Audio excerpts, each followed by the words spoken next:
Good morning, everyone. It's Sunday, and it is time for Carnivore Update. This week was a little bit rough. I threw my back out of alignment, so I wasn't moving much, and I had to go to the chiropractor a couple times. I spent a lot of time icing my back, like every hour, 15 minutes, something like that. Give or take a little. I mean, sometimes that stretched out to every 2 hours. But it was overall a really, really rough week. Carnivore diet-wise, it was pretty good because I just kept on top of making sure that I had meat thawed, meat in the crock pot. Just keep the fridge and freezer stocked with meat, and it's easy to stay on the carnivore diet.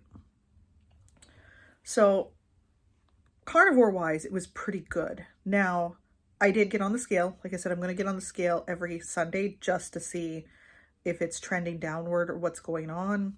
I was only down 0.6 pounds this week. Not even a full pound. So in the last 4 weeks, that puts me down 9.6 pounds.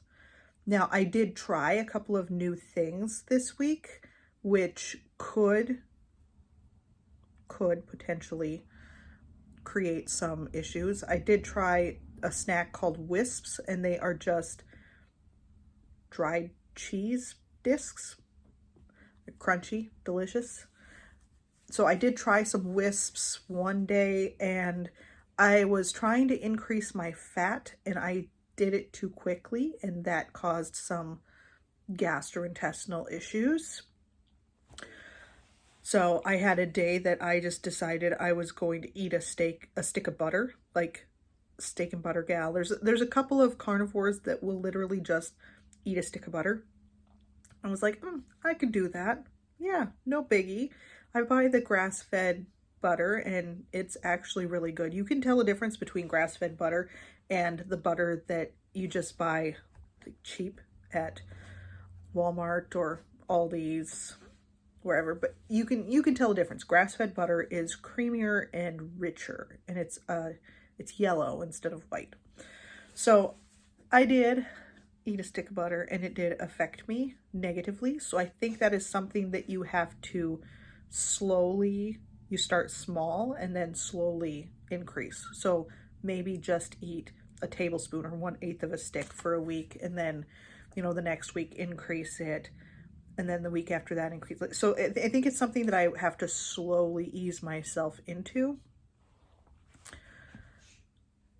I've done some watching of some videos and some reading on how women need higher fat carnivore than men do, and that it is good for women to increase the fat and then decrease the protein.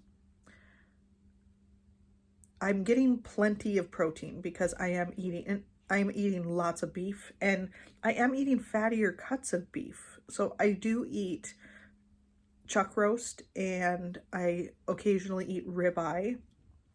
I have ground beef, and I make sure that it's the ground beef that has fat in it, not the super fatty one. It's kind of like in the middle.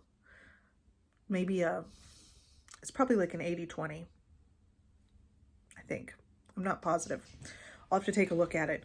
But increasing the fat dramatically was not a pleasant experience, and I'm not going to do that again. So I've backed it off, and I'll probably add like, I don't know, a tablespoon of butter to what I eat every day for a while, and just let my body get acclimated to that. Now, while I do think that I didn't lose enough weight, which was frustrating, but at the same time, my clothes are still feeling looser, and my energy levels are still phenomenal. I mean, aside from the back pain, as soon as I got a couple of adjustments at the chiropractor and started icing regularly, and once I got the pain manageable, then my energy levels came back. So I have all this great energy. When I'm in pain, I'm really tired, and I'll sleep. And I think part of it is because I don't take any type of over-the-counter medications. I haven't for a very long time. I do not have ibuprofen, Tylenol, aspirin, none of that. I don't take that stuff. I stopped. Basically, I have Hashimoto's, and one of the main causes of Hashimoto's is, well, it's not, I mean, it is kind of, it's a cause, leaky gut. Autoimmune issues go hand in hand with what's called leaky gut. So if you want to undo the damage that is done to your gut, you don't take petroleum-based pharmaceuticals. Let's just put it that way. So I don't take anything that comes out of the pharmaceutical industry whatsoever. Zero. And it has been an incredible process. When I discovered that not taking Tylenol and ibuprofen for headaches eventually reduced the headaches. I don't get headaches very often.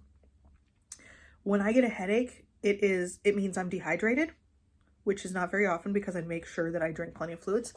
And I do occasionally get hormonal headaches on my period every month. This last month, I didn't get a single headache. It was a good month. On Carnivore, overall, menstrual cycles are better in literally every way. Shorter even. So 4 days as opposed to 5. There's multiple ways that the carnivore diet helps the menstrual cycle. The hormones start to regulate themselves when a woman is getting enough fat, and this applies to men too, but women especially, the low-fat diets damage our hormones because you have to have fat in order for your body to produce the hormones that it needs. So when a woman starts eating more fat and starts following a carnivore diet or even a keto diet, one of the things that happens is that PCOS symptoms and horrible menstrual cycles start to reverse, which is absolutely phenomenal. So this last week, let's get back on track here. So this last week was a little rough because of throwing out my back, but the carnivore diet was great. And like I said, even though the scale didn't budge hardly at all, it doesn't seem to matter because my clothes are still getting looser. There was a day this week, actually yesterday,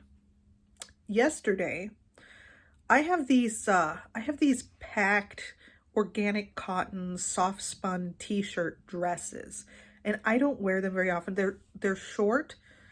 They're too short, basically. And they were too snug. So I only would use them for like maybe a nightgown, something to sleep in. And I was wearing one yesterday and discovered that they aren't so snug anymore. They're actually fitting. They're getting looser. So that was a great experience. It's always a nice feeling when you go to put on an article of clothing that was technically too tight for you, and then all of a sudden, bam, it fits. It's really a good feeling. I'm sure that you guys know where I'm coming from on that one, because I think we've all been there where we had something that we thought would not fit, and then surprise, while we're on our weight loss journey, it fits. But thank you for tuning in and watching my rambling update on my carnivore diet. I will continue to post shorts. I would like to say daily, but this last week was a little bit rough. I missed a couple days.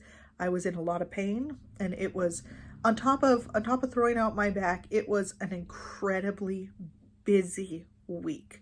So I was a little bit of a hot mess this last week, but I held it together with the carnivore, stayed strict with my diet, and I believe that is what pays off. And I think that's why I'm coming back from throwing out my back as quickly as I am.